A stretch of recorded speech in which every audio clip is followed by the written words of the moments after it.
Hello and welcome to Millennium Sports World. Today we will start with World Cup important match reports and some World Cup related topic. Beside that, we will take you on a tour from local sports to international sports including MMA, golf, tennis, auto race, boxing, NFL and some more sports news. So let's explore today's sports world.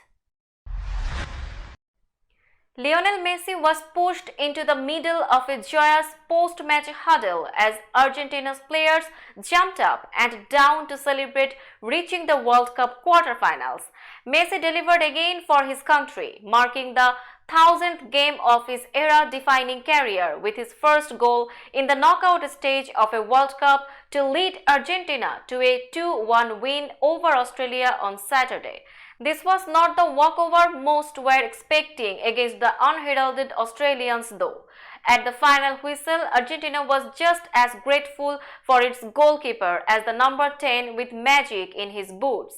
Emi Martinez came up with a sprawling save in the last seconds of an increasingly anxious match to prevent the need for extra time and the potential of another shock in a World Cup full of them.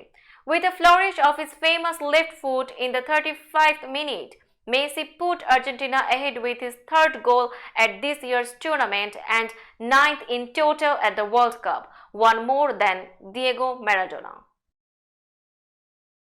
Kylian Mbappe scored 2 goals and set up another for Olivier Giroud, giving France a 3-1 victory over Poland and a spot in the World Cup quarterfinals on Sunday. The Paris Saint-Germain forward now has a tournament-leading 5 goals and the 2018 champions are within 3 wins of defending their title. Robert Lewandowski scored from the penalty spot in second half stoppage time for Poland. No country has repeated as World Cup champions in 6 decades, since Brazil achieved the feat by claiming consecutive trophies in 1958 and 1962. Italy is the only other nation to have won 2 straight in 1934 and 1938. France's quarter-final opponent will be either England or Senegal. Brazilian soccer great Pelé is responding well to treatment for a respiratory infection and his health condition has not worsened over the latest hours, the Albert Einstein Hospital said Saturday. The 82-year-old Pelé has been at the hospital since Tuesday. I am strong with a lot of hope and I follow my treatment as usual. I want to thank the entire medical and nursing team for all the care I have received, Pelé said in a statement posted on Instagram. I have a lot of faith in God and every message of love I receive from you all over the world keeps me full of energy. And watch Brazil in the World Cup too. Get well messages have poured in from around the world for the 3-time World Cup winner, who is also undergoing cancer treatment. Kelly Nascimento, Pelé's daughter, posted several pictures on Instagram from Brazil fans in Qatar wishing her father well with flags and banners. Buildings in the Middle Eastern nation also displayed messages in support of the former soccer great. Pelé helped Brazil win the 1958, 1962 and 1970 World Cups and remains the team's all-time leading scorer with 77 goals in 92 matches. American soccer success in the World Cup remains a dream. The US team looked better in this year's World Cup, but the results were the same as in 2010 and 2014. The Americans were eliminated in the round of 16 following a 3-1 defeat to the Netherlands on Saturday. We have shown that we can compete with top-tier teams and we just want to change the narrative because we think, obviously, over the past years we haven't gotten enough respect for US soccer and for the way that we play, midfielder Weston McKennie said. I think we accomplished a piece of that in this World Cup. Expectations were high for a team with a core of young, rising stars who play in some of the top European leagues. No North and Central American and Caribbean nation has reached the semi-finals since the US in 1930. Draws against Wales and England were followed by a 1-0 win over Iran that assured a spot in the knockout rounds, and the US achieved the minimum to avoid being branded a failure.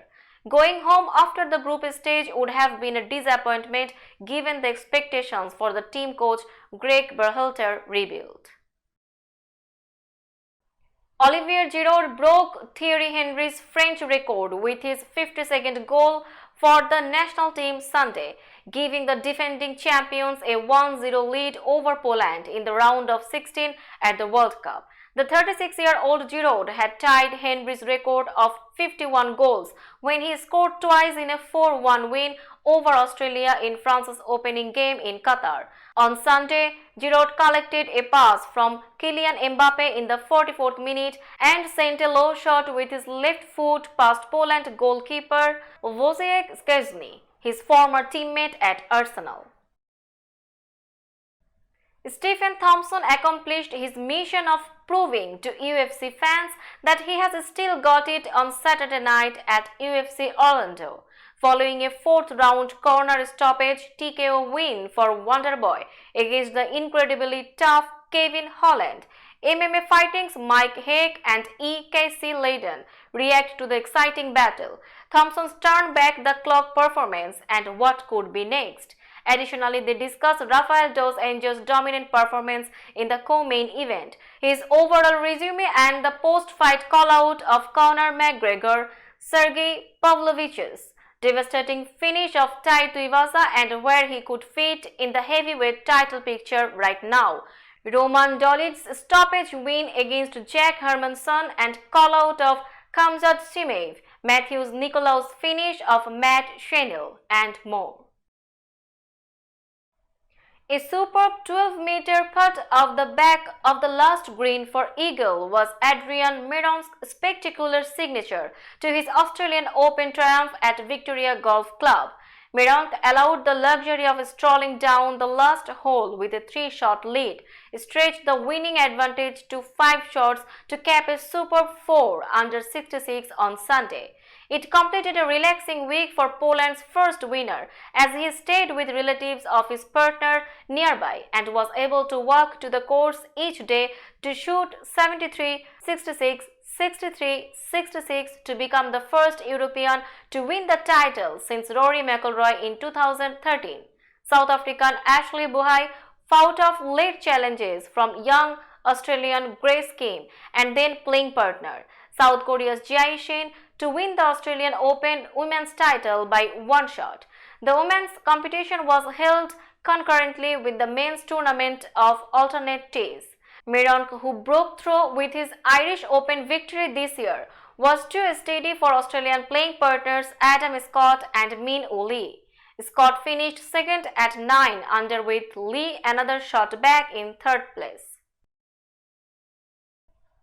Two-time Formula One race winner and Le Mans 24 Hours driver Patrick Tambay has died at the age of 73. The news of Tambay's death was communicated by his family to French news agency AFP on Sunday. He had been known to be suffering from Parkinson's disease, a progressive disorder that affects the nervous system, as well as diabetes.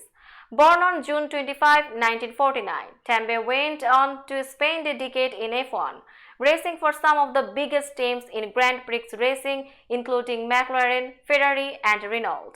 He made his debut at the French Grand Prix in 1977 with Surtees but failed to qualify, before switching to Theodore Racing for the second half of the season. His first campaign with McLaren the following year yielded a best result of 4th, which would remain his best result in F1 until he was called up by Ferrari to replace Gilles Villeneuve during the middle of the 1982 season following the Canadian's death at Zolder. Tambay's second and final win followed in 1983 at the San Marino GP, and he went on to achieve a career-best 4th in the championship the same year behind title winner Nelson Piquet, Alain Prost and Ferrari teammate René Arnoux. The Frenchman spent the 2 next seasons in F1 with Renault, adding 3 more podiums to his career tally, before completing one final year in Grand Prix racing in 1986 with Team Haas, his final points finish coming with 5th at the Austrian Grand Prix. Tambay also made 4 appearances at the Le Mans 24 Hours, the first 2 of which with Renault in 1976 to 1977 ended in retirement. A return to the French Endurance Classic in 1981 with Rondeau also resulted in a DNF, but he finally made it to the finish in 1989 with Jaguar, finishing 4th overall in the iconic XJR9. Tyson Fury easily retained his WBC heavyweight belt by stopping Derek Chisora again thanks to his overwhelming advantage of reach and height on Saturday. Referee Victor Loughlin didn't end the one-sided all-British fight until 10 seconds remained in the 10th round. It could have finished 5 rounds sooner and nobody could have complained, not least Chisora, who could hardly see out of his right eye after 7 rounds. Chisora was game and made good starts in the early going with a couple of flush rights to Fury's face in different rounds, but Fury shrugged them off and inevitably took control with his jab. The challenger, facing Fury for a third time, couldn't stop the jab thanks to Fury's reach advantage of more than 28 centimeters from a height advantage of 18 centimeters. Fury made a mockery of his control by showboating from early on when he looked like he could end the bout at any time at Tottenham Hotspur Stadium. He improved his record to 33-0-1 with his 24th knockout. He has given Chisora his first, 5th and 13th losses, all of them comfortably. Fury's third successful defense of the WBC belt he won from Deontay Wilder in 2020 was watched from ringside by the unbeaten Alexander Usyk, holder of the WBA, IBF and WBA titles. They faced off in the ring after the bout and Usyk met Fury's insults with a smirk. Their promoters failed this year to reach an agreement on a fight for the undisputed title. Julian Sage became the first woman to coach a men's soccer team to an NCAA championship, guiding the University of Chicago to the Division III title. Chicago defeated Williams College 2-0 on Saturday for the Maroons' first NCAA men's soccer title in program history. The title kept an undefeated season and set a school record for wins in Sage's first year as head coach. Robbie Pino scored a shot from 28 yards out in the 66th minute and Ryan Yetishevsky added a late goal for the Maroons. The credit goes to the team, Sage said. I mean, these guys have never had a female coach before and they embraced me as one of their own. For me, that will forever be a grateful moment. The 39-year-old Sage was an assistant coach for the Chicago women's soccer team from 2015 to 2017. She played college soccer at DePaul, setting career records in goals and assists. She also played for several teams in the NWSL, including the Chicago Red Stars. Sage is one of only 2 women coaching a men's NCAA soccer team in Division III, joining New York University's Kim Wendt. The Chicago White Sox and right-hander Mike Clevinger have finalized a $12 million one-year contract. The team announced the deal on Sunday. Clevinger will make $8 million in 2023, and there is a mutual $12 million option for 2024 that includes a $4 million buyout. The 31-year-old Clevinger went 7-7 with a 4.33 ERA in 23 games, including 22 starts for San Diego this year. He missed the 2021 season after he had Tommy John surgery. Catcher Luke Maile has a $1.175 million salary as part of a one-year contract with his hometown Cincinnati Reds. He would earn a $25,000 performance bonus for 80 games played. The 31-year-old went to Covington Catholic High School in Kentucky. He figures to back up Tyler Stephenson.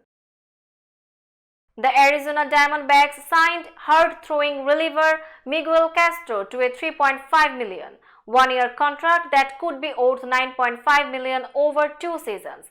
Castro, who turns 28 this month, has already spent 8 years in the big leagues, most recently with the New York Yankees. He was 5-0 with a 4.03 ERA in 34 appearances last season. Norman Powell and the Los Angeles Clippers take on Kelly Oubre Jr. and the Charlotte Hornets in a non-conference matchup. The Hornets are 4-7 in home games. Charlotte averages 14.2 turnovers per game and is 4 when it turns the ball over less than its opponents. The Clippers have gone 6-5 away from home. Los Angeles is the worst team in the Western Conference, scoring averaging just 106.7 points per game while shooting 46.8%. Jalen Green and the Houston Rockets host Tobias Harris and the Philadelphia 76ers in non-conference action. The Rockets have gone 3-5 in home games. Houston is 4-13 against opponents over .500. The 76ers are 5-6 on the road. Philadelphia ranks 9th in the Eastern Conference with 13.0 fast break points per game, led by Tyrese Maxey averaging 4.7. South Florida hired Tennessee offensive coordinator Alex Golesh as its new head football coach on Sunday. Golesh, who came to Tennessee with head coach Josh Heupel in 2021 after the two were at Central Florida in 2019, takes over a USF program that went 1-11 this year. The Bulls finished 0-8 in the American Athletic Conference. This program will have an identity both offensively and defensively and with special teams, Golesh said in a statement. We will be the most aggressive team in the country, both on the field and on the recruiting trail. Tennessee had the #1 offense in the country in yards per play and scoring 47.3 points per game. Former top 10 professional tennis player Fernando Verdasco accepted a voluntary provisional doping suspension of 2 months after testing positive for a medication for ADHD, the International Tennis Integrity Agency announced Wednesday. Verdasco, who turned 39 this month, said he was taking methylphenidate as medication prescribed by his doctor to treat ADHD, but forgot to renew his therapeutic use exemption for the drug. The Integrity Agency said Verdasco has now been granted an exemption by the World Anti-Doping Agency moving forward. He tested positive at an ATP Challenger tournament in Rio de Janeiro, Brazil in February. The Integrity Agency said in a news release that it accepts that the player did not intend to cheat, that his violation was inadvertent and unintentional, and that he bears no significant fault or negligence for it. And so what could have been a 2-year suspension was reduced to 2 months. Verdasco will be eligible to compete on January 8. That's all in today's sports world. Keep watching Millennium Sports World for latest sports updates.